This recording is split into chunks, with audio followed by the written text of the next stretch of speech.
Well, the coordinator of the program of at-risk children is now here with us in the studio.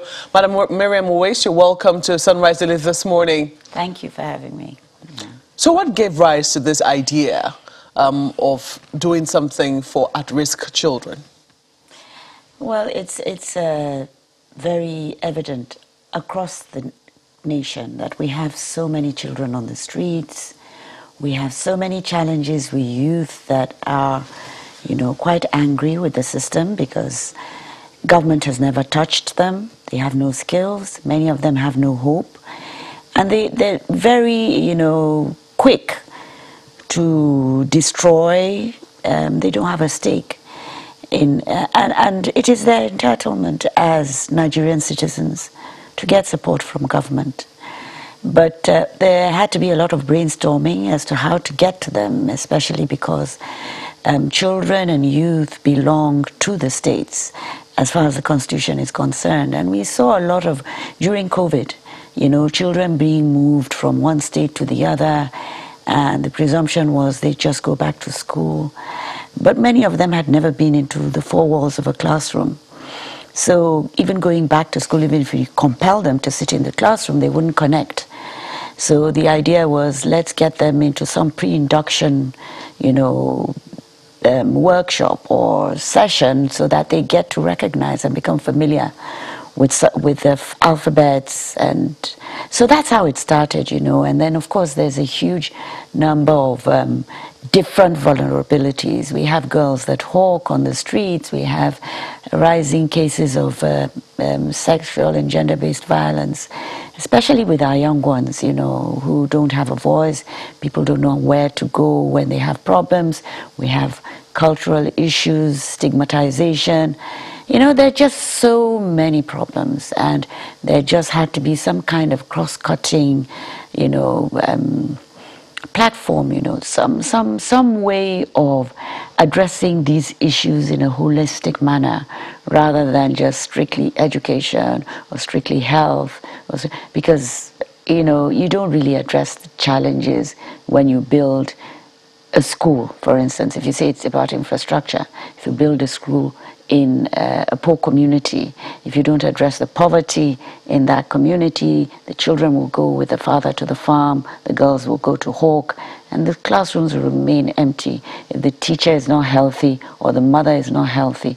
So we just need to begin to think broadly and multidimensionally rather than, in silos. And even the fact that we have so many programs out there, there has to be some kind of coordination so that we have a concerted effort and impact. So is this then an amalgamation of coordinated programs targeted at these children, or this is a program by itself? No, this is trying to engage the states directly and leveraging on programs that already exist, working with the facilities in the state government, working with the stakeholders, working with the development partners that are already doing things, trying to bring them all together, but essentially it's asking the states to bring these children into interim community hubs where they can be reached and where all of these learnings and all these opportunities can be shared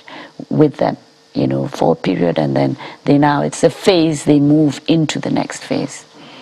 So precisely what should we be looking to see? I mean, for those who've been wondering if the at-risk children program is working in their state, what should they be looking out for? Well, the first thing is the state has to sign up, because there are certain responsibilities that the state has to take up. The federal government cannot usurp the powers of the state as far as the Constitution is concerned.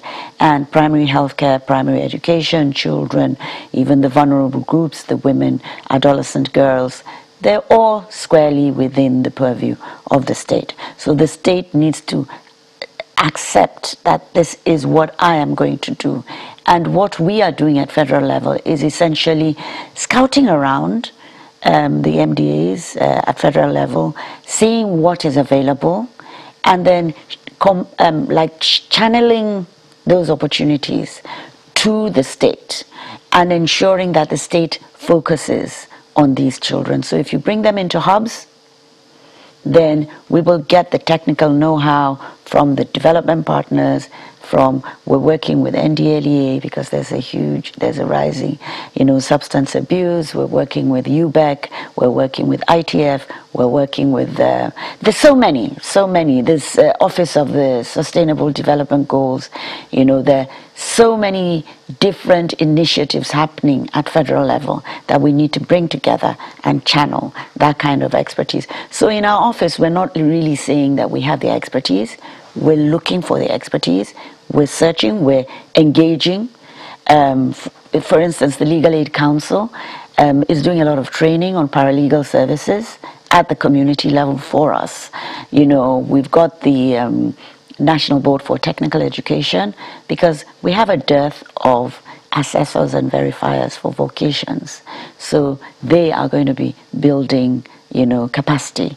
We have those who are interested in digital skills. We have sports. The UNODC has a program that works very well on out-of-school children in other countries. So they've brought their international consultants to come and do a lot of training, trained our own coaches in the States to cascade the training, the methodology down.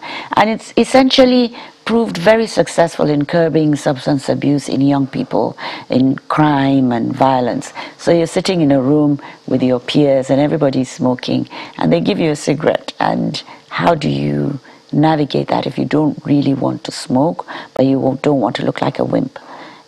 So it's becoming self-aware of the attributes that you can develop, life skills. And we've engaged, the private sector. We have a lot of enthusiasm from the private sector. We want to do mental health because a lot of these children have gone through trauma.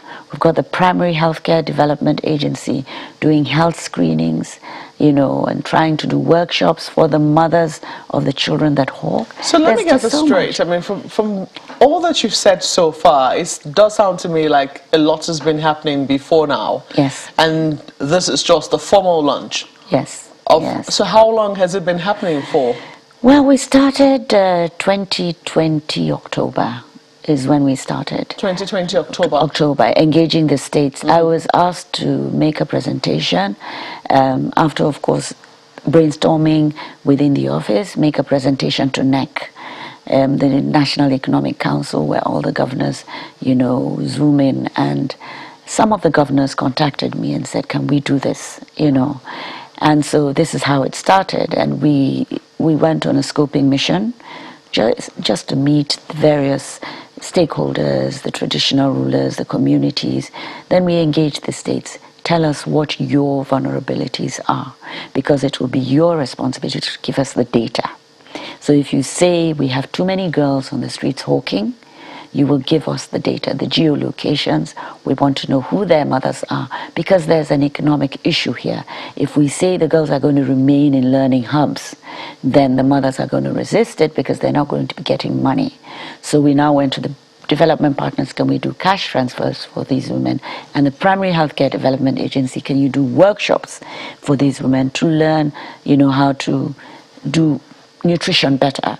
Can we do clean cooking? I'm engaging the Ministry of Environment, So there's trying to pack as much learnings as we can, but the entry point, because we do have a dearth of teachers that can do this, we know that we have, from our past experience with the Empower, we have huge numbers of young people who have some measure of education, who are residing in the local governments and have no jobs. How do we transform this category of citizens into an opportunity for us? So we're asking the states to give us 50 young people who have at least an OND, but many of them NCE degree holders, give them to us, male and female, per local government. These are our entry point. These are the young people, because they live in the communities. They must live in the communities because they understand the language, they understand the culture, they probably know the children, or they see them around, or the families. These are the ones that we train first. per local government. And we train them across the 7 pillars, which are health, education, vocations, entrepreneurship, sports, security, life skills, and then also cross-cutting issues, M&E, monitoring and evaluation. We want them also to, as I said, paralegal services. So you haven't started that? We've done that in Gombe. You're about to start We've done that in Gombe, and the security training is going on at the moment. Okay, I know that you have like 6 states that, the pilot states, is it 5 or 6? 5 states. Okay, there's Sokoto, I'm trying to find the names of the states now. There's Sokoto, I know there's Ekiti. Borno and Kaduna. Yeah. Okay, yeah. Borno, Sokoto, Gombe, Kaduna, and Ekiti. Yes. At the pilot states. Yes.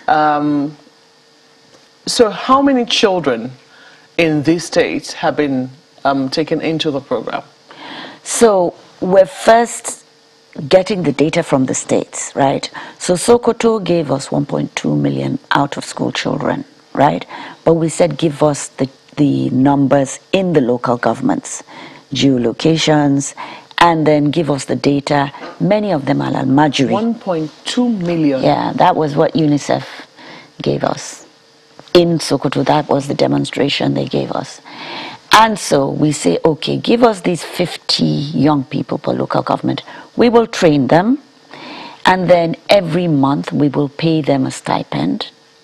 They will engage, they will identify the children that we're assigning to them. We're assigning a minimum of 50 children to each of them. To who?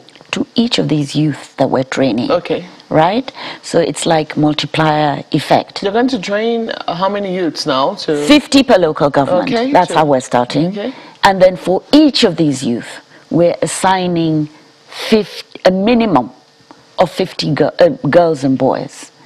Right? And they now, at the moment in Gombe, they've identified the children that they've been assigned. They've been to them for their parents or their guardians or the Maryams or the district head, if they're just on the street, to get parental consent or guardian's consent. And then they are now going to train them in the hubs. And every month they have to give us reports on the challenges or the progress.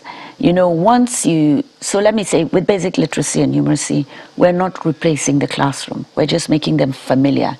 So there's a particular curricula that UBEC has that's intensive. So you train these young people.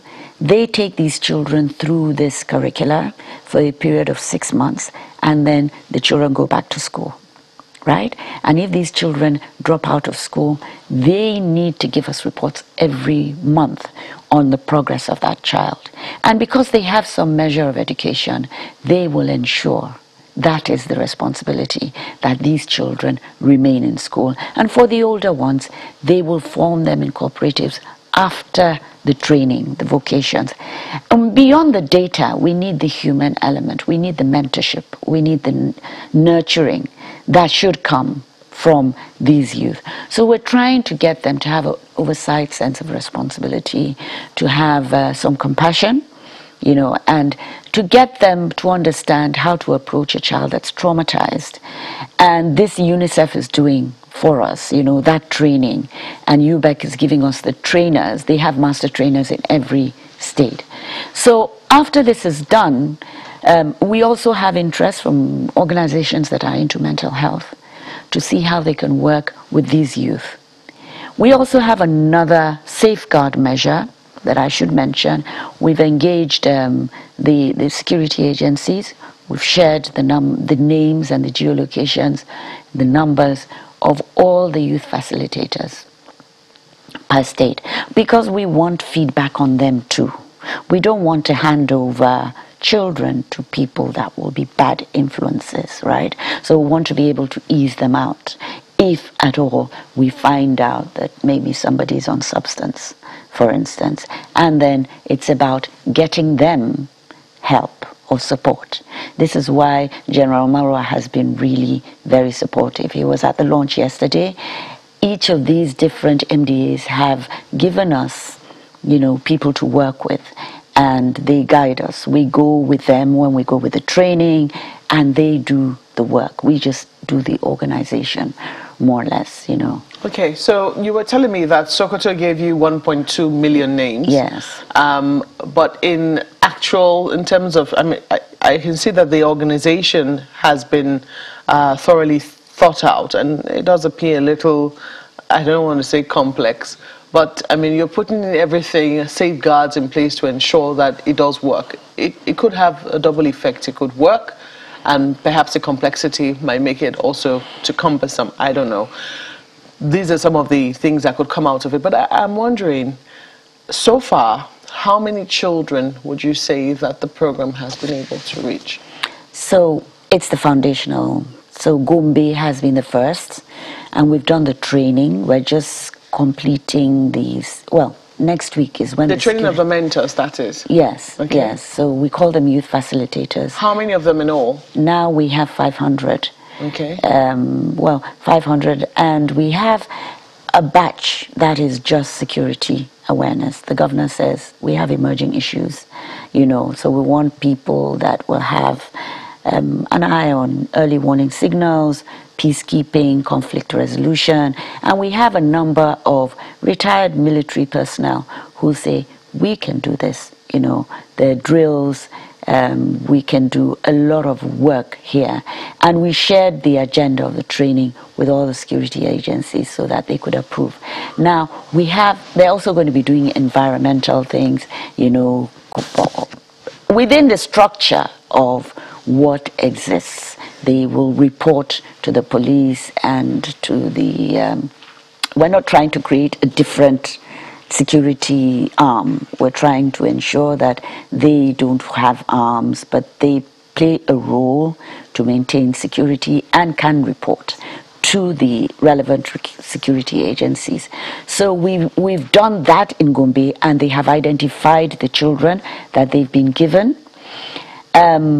The state also needs to set up community hubs. How many children are you looking at in Gombe? About 700,000. You know, 700,000. yeah, but it depends on where the hubs are set up. Okay. Some have 400, some have 200,000. You know, it all depends on where the children converge. The state capital has many more, but for instance, there's a community where we found. You go there early in the morning, there are little girls there, up to the age of 18. All they do is hang around and hope to be taken to the farm for labor. You know, they have no other skills except for to go to the farm and work. And if they get 200 naira, 300 naira, they're really excited. And the governor has said, okay, we'll set up a hub here, and we'll do the basic literacy and numeracy, we'll do the agriculture, and we're inviting a lot of private sector to help with this, you know. And of course, Lafarge does a lot of, you know, they were able to, I think, they bought I've forgotten the name now, but they have a presence in Gombe, and they do a lot of agriculture. So they're working with the state to see how they can enhance the capacity of the older girls to be able to do their own thing. And then we'll look for off-takers for them so that they're able to do things for themselves, earn their own money. There'll be a value chain. You know, all of that needs to come from those who are better educated, right? And who understand the value of education. Because if the parents really placed a lot of premium on Western education, many of those children would be in school, right? But because of all the contending demands on their meager income, they would rather use the children to supplement their. So what we're trying to do is get the parents in, and because the traditional rulers have welcomed this, I mean, I must say I have been really encouraged, even by the Maryams, you know, that look after the Almajiri, because we're not tampering with their system of education. We're just saying, let us help these children get skills for this life. What's the target? How many children are you hoping to reach? Well, it depends on how many the state gives us. No, how many states sign up to the program? Yes. Okay. And we've made the presentation. We're hoping the states will call us. But it's 2022. Next year is already an election year. Many governors will be out of office. This is a concern, yes. But the Vice President has said to us, just do this because it is important. And he has engaged the states. He has asked us, to speak to NEC. We've spoken to the governors, just give us the space. Go on with your elections, but let us try and see how we can address this. It's just that we have to rely on the states, otherwise we'd go much faster. But the states have to buy in, and the states have to give us the land, they have to give us the data, they have to give us the office, the staff have to come from the states.